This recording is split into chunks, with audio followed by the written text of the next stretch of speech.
Once again welcome back to our channel. இன்னைக்கு நம்ம ஸ்பைசியான beef roast எப்படி பண்றதுன்னு பார்க்கலாம் வாங்க. இப்போ இந்த ஸ்கிரீன்ல வர மசாலாஸ் எல்லாம் இந்த பீஃப்ல போட்டு மிக்ஸ் பண்ணி வெச்சுக்கலாம்.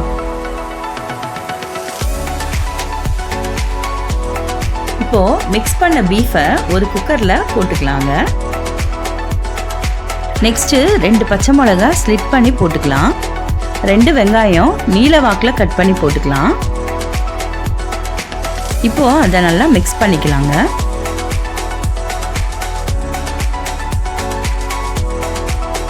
இப்போ கொஞ்சம் கருவேப்பிலை போட்டுட்டு 3/4 கிளாஸ் தண்ணி ஊற்றிக்கலாம். அப்படியே ஸ்டவ்ல 4 விசிலுக்கு வச்சிடலாம். நெக்ஸ்ட் ஒரு கடாயில் 4 ஸ்பூன் கோகனட் ஆயிலை ஊற்றிக்கலாம்.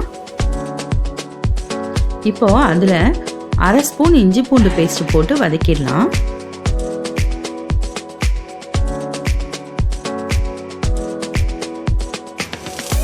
இப்போ அதில் மிளகாத்தூள் 2 ஸ்பூன், தனியாத்தூள் 1/2 ஸ்பூன் போட்டு வதக்கிடலாம்.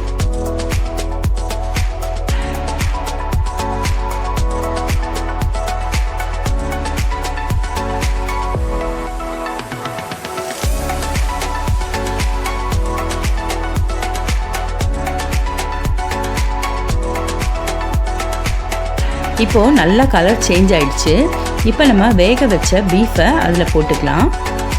நெக்ஸ்ட் இந்த மசாலாவில் நல்லா ஃப்ரை பண்ணிக்கிட்டே இருக்கலாம். இது ஃப்ரை பண்ணிக்கிட்டே இருக்கும் பொழுது இடையில ஒரு 3 டைம்ஸ் ஆயில் ஊற்றி கொடுக்கலாம்.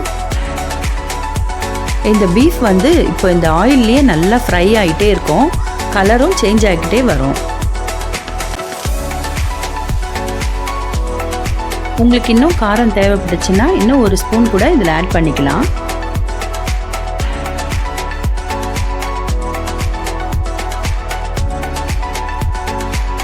இப்போ ஆயில் ட்ரை ஆகிற வரைக்கும் நல்லா ஃப்ரை பண்ணிக்கிட்டே இருக்கலாம்.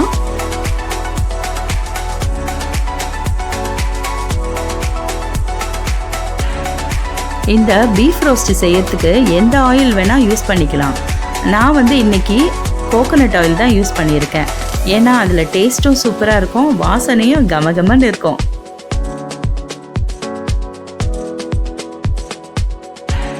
இப்போ கொஞ்சம் கருவேப்பிலை போட்டு ஃப்ரை பண்ணிக்கலாம்.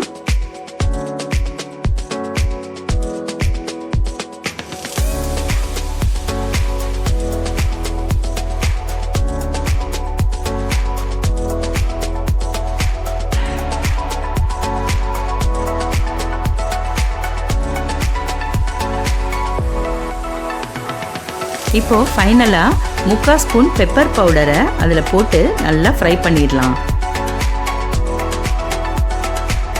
காரசாரமான பீஃப் ரோஸ்ட் ரெடி. என்னங்க, இந்த பீஃப் ரோஸ்ட் பார்க்கும்போதே உங்களுக்கு செய்யணும்னு தோணுதா?